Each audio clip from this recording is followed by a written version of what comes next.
కర్మ అనేది ఎంత బలంగా ఉంటుందో జగన్మోహన్ రెడ్డికి మరొకసారి తెలిసొచ్చింది. నిన్నటి వరకు కూడా అటు చంద్రబాబు గారి మీద కావచ్చు, భువనేశ్వర్ గారి మీద కావచ్చు, వారి వ్యాపారాల మీద కావచ్చు, జగన్మోహన్ రెడ్డి ఇష్టానుసారం దాడి చేశాడు. ఒక రకంగా ముఖ్యంగా హెరిటేజ్ వ్యాపారాన్ని టార్గెట్ చేసుకుని జగన్మోహన్ రెడ్డి దాడి చేశాడు, మన అందరికీ తెలుసు. ఎందుకంటే ముఖ్యంగా చంద్రబాబు గారు ఇప్పుడు సీఎం గా ఉండటంతో హెరిటేజ్ ని దెబ్బతీయాలని దానికి తిరుమలకి లింక్ పెట్టడం, లేదా దానికి ఇంకో కంపెనీకి లింక్ పెట్టడం, రకరకాలుగా, అంటే ఒకటి కాదు రెండు కాదు, మళ్ళీ సంగం డైరీని కూడా తెచ్చారు. ఇందులో రకరకాల ఆరోపణలు చేశారు. సరే, దేనికి కూడా జగన్ దగ్గర ఆధారాలు కేవలం ఆరోపణలు మాత్రమే ఉంటాయి. తన సాక్షిలో కావచ్చు, తన పేటీఎం బ్యాచ్ కావచ్చు, లేదా వైసీపీ నాయకులు కావచ్చు, కేవలం ఆరోపణలు మాత్రమే చేస్తారు, ఆధారాలు మాత్రం ఇవ్వలేరు. ఆల్రెడీ ఇప్పటికే లీగల్ నోటీసులు పంపింది. సరే, అదంతా వేరే కథ.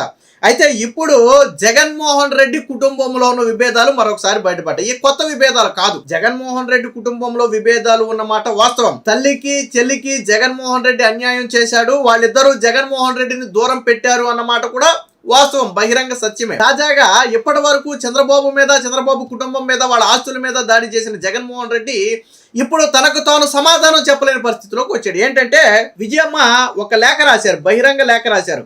అయితే విజయమ్మ లేఖలు రాయడం కొత్త కాదు, గతంలో కూడా 2-3 సందర్భాల్లో లేఖలు రాశారు. కానీ ఇప్పుడు లేఖ కాదు, ఒక రకంగా 20 రూపాయల బాండ్ పేపర్ మీద రాసి క్లియర్గా ఒక అఫిడవిట్ లాగా విడుదల చేశారు. ఏంటి విషయం అంటే, ఖచ్చితంగా ఆస్తులన్నీ కూడా షర్మిలకే, కొన్ని ఆస్తులు షర్మిలకు చెందాలి, కానీ జగన్మోహన్ రెడ్డి చెల్లికి అన్యాయం చేశాడు.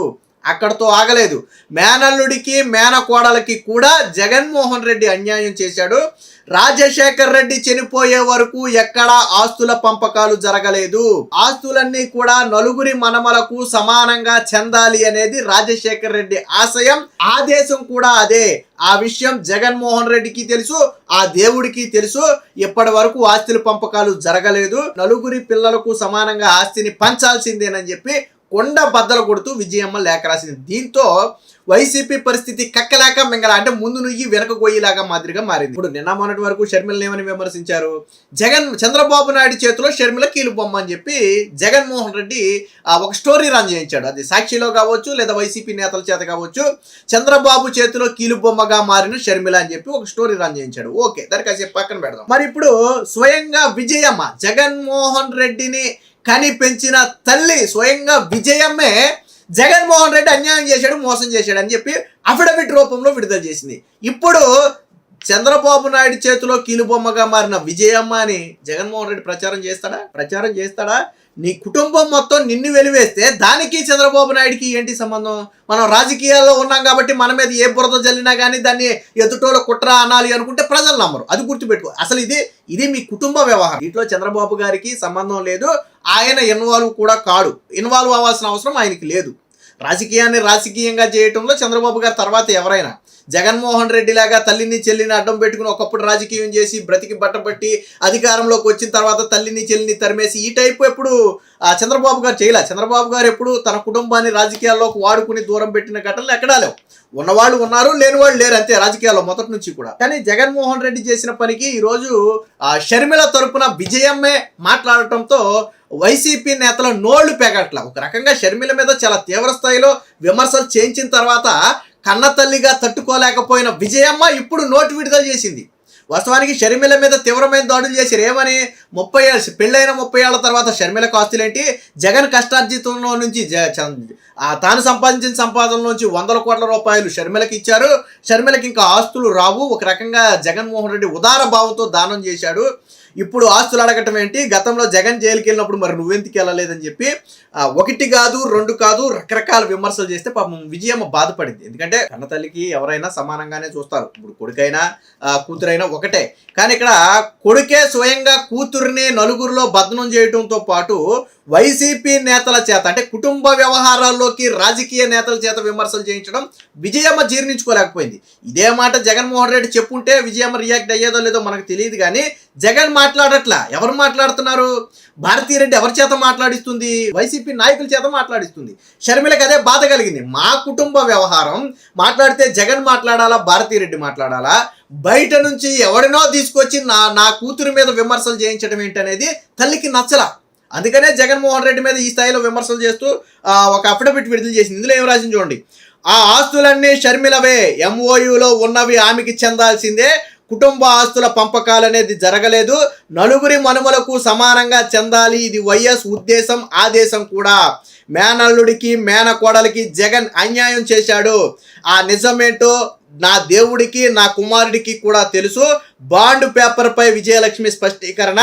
షర్మిలపై వైసీపీ నేతల దాడికి చెక్కు, అసత్య ప్రచారాలు ఆపాలని హితవు.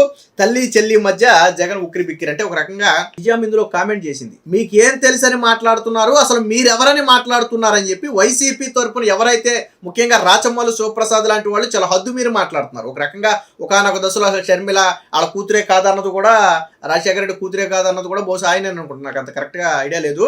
సో ఒక హద్దు మీరు మాట్లాడుతున్నారు. దీనికి విజయమ్మ చెక్ పెట్టింది, మీరెవరు మాట్లాడటానికి, మీకేం తెలుసు అని మాట్లాడుతున్నారు. ఇప్పుడు సమాధానం చెప్పాలా? విజయమ్మ అడిగిన ప్రశ్నకు వైసీపీ నాయకులు ఎవరైతే షర్మిల మీద విమర్శలు చేస్తూ మాట్లాడారో వాళ్ళు సమాధానం చెప్పాలా. ఆస్తుల పంపకం అనేది జరగలేదు, నలుగురు మనవలకు సమానంగా పంచాలి అనేది రాజశేఖర్ రెడ్డి ఆశయం ఆదేశం అని కూడా చెప్పింది. ఇప్పుడు రాజశేఖర్ రెడ్డి ఆశయాన్ని జగన్మోహన్ రెడ్డి నిలబెట్టాలా వద్దా? స్వయంగా తల్లి చెప్పింది, రాజశేఖర్ రెడ్డి భార్య జగన్మోహన్ రెడ్డికి తల్లి అయినటువంటి విజయమ్మ చెప్పింది. అది వాస్తవం, ఆ రోజు వరకు ఆస్తులు పంచలేదు అనేది వాస్తవం అని. సో దీని మీద అసలు ఈ లేఖలో ఏం రాసింది అనేది ఒకసారి చూద్దాం. దీనికంటే ముందు వైఎస్ కుటుంబంలో ఆస్తుల గొడవ మళ్ళీ రచ్చకెక్కింది. కుమార్తె షర్మిలపై వైసీపీ నేతలు వంతుల వారీగా విమర్శల దాడి చేయడంతో మరోసారి తల్లి విజయలక్ష్మి రంగంలో దిగారు. క్లాసిఫికేషన్ రూపంలో కుమారుడు జగన్కు షాక్ ఇచ్చారు. ఆస్తుల పంపకం జరగలేదు, వైఎస్ మరణించే నాటికి ఉన్న ఆస్తులన్నీ కూడా ఉమ్మడి ఆస్తులే, అవిని కుండ బద్దలు కొట్టినట్లు చెప్పారు. మీకేం తెలియదు, మీరు మాట్లాడొద్దు అన్నట్టుగా వైసీపీ నేతలకు పరోక్ష హెచ్చరికలు కూడా పంపుతూ 20 రూపాయల బాండ్ పేపర్పై నోటరీ చేయించి మరి విజయలక్ష్మి అయితే విడుదల చేశారు విజయమ్మ. ఇక్కడ అసలు ఈ లేఖలో ఏం రాశారంటే, 2009లో వైఎస్ రాజశేఖర రెడ్డి మరణం వరకు ఆస్తులన్నీ కూడా కుటుంబ ఆస్తులే, కంబైన్డ్ ఫ్యామిలీ అసెట్స్. ఆస్తుల పంపకం ఎప్పుడూ జరగలేదు, అన్ని ఆస్తులను నలుగురి మనుమలకు సమానంగా పంచాలని వైఎస్ఆర్ ఉద్దేశం, అది ఆయన ఆదేశం కూడా. దగ్గర వాళ్ళందరికీ కూడా తెలిసిన వాస్తవం ఇది. ఎంఓయూలో షర్మిలకు రాసిన ప్రతి ఆస్తి న్యాయంగా ఆమెకు చెందాల్సిందే, అందుకే జగన్ ఎంఓయూ కూడా రాశాడు, నిజానికి తక్కువ రాశాడు. సరస్వతి సిమెంట్తో సహా ఎంఓయూలోని యలహంక ల్యాండ్ కూడా షర్మిలదే. ఇచ్చాను అని చెబుతున్న డబ్బు షర్మిల వాటాకు ఇచ్చిన డివిడెండ్ మాత్రమే. ఆస్తుల విషయంలో జగన్ తన మేనల్లుడికి మేనకోడలికి ఇప్పటి వరకు అన్యాయం చేశాడు, ఇప్పటికైనా న్యాయం చేస్తాడని తన కన్న తల్లిగా ఆశిస్తున్నాను. ఆస్తుల పంపకం జరగలేదు, ఇప్పుడు చదువుతున్న షర్మిల ఆస్తుల లాంటివే జగన్ కూడా వైఎస్ఆర్ ఇచ్చారు, అది ఆస్తి పంపకం కాదు. నిజం ఏమిటో నా దేవుడికి నా కుమారుడికి తెలుసు. గోబాల్స్ ప్రచారం చేయటానికి మీరెవరు? మీరు ఎంత కాదన్నా దేవుడి న్యాయమే న్యాయం. అసత్య ప్రచారం మానుకోవాలని వైఎస్ఆర్ భార్యగా చేతులు జోడించి అడుగుతున్నాను. మళ్ళీ మీడియాలో వీటి గురించి ప్రస్తావించని వేడుకుంటున్నాను. దేవుని సాక్షిగా నేను రాసినవన్నీ కూడా వాస్తవాలు మాత్రమే. ఇట్లు విజయ రాజశేఖర్ రెడ్డి. ఇది విజయమ్మ పిన్ టు పిన్ నేనప్పుడు ఏదైతే లేఖలో ఉందో అదే మీకు చదివి వినిపించింది. సో ఇప్పుడు ఇక్కడ 2-3 విషయాలు. ఒకటి, ఆస్తుల పంపకం జరగల, రాజశేఖర్ రెడ్డి మరణం వరకు జరగల. అంటే రాజశేఖర్ రెడ్డి ఆశయం ప్రకారం నలుగురికి సమానంగా పంచాలి, కానీ వాస్తవానికి ఎంఓయూలో ఉన్న ఆస్తులు జగన్ ఇవ్వాలి. కానీ అంటే గతంలో ఇచ్చేవాడేమో షర్మిల యాంటీగా మారకపోతే షర్మిల యాంటీగా మారటంతో ఇప్పుడు ఆస్తులు ఇవ్వనని మొక్కు పట్టు కూర్చున్నాడు. సో రాజకీయాలకి కుటుంబానికి మధ్య వ్యత్యాసం ఉంటుంది. జగన్మోహన్ రెడ్డి ఆ లైన్ తీసేశాడు. రాజకీయాన్ని కుటుంబాన్ని కలిపి చూసి రాజకీయానికి వ్యతిరేకమైతే కుటుంబం వ్యతిరేకం, రాజకీయానికి అనుకూలమైతే కుటుంబం అనుకూలం, ఈ రకంగా మార్చేశాడు. దీనికి విజయమ్మ ఇచ్చినటువంటి కౌంటర్ ఇది. జగన్మోహన్ రెడ్డి ప్రతిదానికి ఒక ప్రెస్ మీట్ పెడుతున్నాడు కదా, తల్లి మాట్లాడిన మాటల మీద ప్రెస్ మీట్ పెట్టాలి. వీళ్ళు మాట్లాడిన దాని మీద ప్రెస్ మీట్ పెడితే ఏమవుతుంది? జగన్మోహన్ రెడ్డి రాజకీయాలు అనేది ఎప్పుడు ఉండేవి, వాళ్ళు కాదు రేపు విమర్శలు చేయొచ్చు.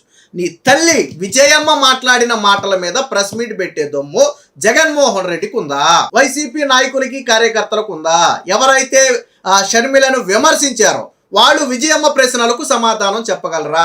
వాళ్ళ కుటుంబంలో మీరు తొంగైతే చూడలేదు కదా, స్వయంగా విజయమ్మే చెప్పింది కదా, ఆస్తులు పంపకం జరగలేదు, అందరికీ సమానంగా పంచాలి. సో దీంతో వైసీపీ నాయకుల గొంతులో పచ్చి వెరక్కాయ పడినట్టయింది. మరొక్కసారి జగన్మోహన్ రెడ్డి నీచ చరిత్ర, తల్లిని చెల్లిని ఎంత అన్యాయం చేసి జగన్మోహన్ రెడ్డి రాజభోగం అనిపిస్తున్నాడు. ఇంకోటి ఏంటంటే, జగన్మోహన్ రెడ్డి ఉంటున్న యలహంక ప్యాలెస్ జగన్మోహన్ రెడ్డిది కాదు, షర్మిలది. పార్టీ ఏమో శివరామకృష్ణ ఆయింది, ఉండే ఇల్లేమో షర్మిలది. ఇది అంటే ఇదేం ఫ్యామిలీయో జగన్మోహన్ రెడ్డి విధానాలు అంటే నాకు అర్థం కావట్లా. ఆ చివరికి తాను ఇప్పుడు ఉంటున్న యలహంక ప్యాలెస్ కూడా తనది కాదు. యాజ్ పర్ రూల్ ప్రకారం MOU ప్రకారం అది షర్మిలకి చెందాల. అంటే షర్మిలను అక్రమంగా బయటకు తరిమేసి జగన్మోహన్ రెడ్డి ఉంటున్నాడు. మన భాషలో సింపుల్గా చెప్పాలంటే షర్మిల ఆస్తిని జగన్ అనుభవిస్తున్నాడు అంటే అర్థం ఏంటి? చెల్లిని అన్యాయం చేసి బయటికి గెంచేసి జగన్ అనుభవిస్తున్నాడు. సో ఇది పార్టీ ఒకటిది, ఆస్తి ఒకటిది. జగన్మోహన్ రెడ్డి నీచమైన చరిత్రకి ఇది ఉదాహరణ.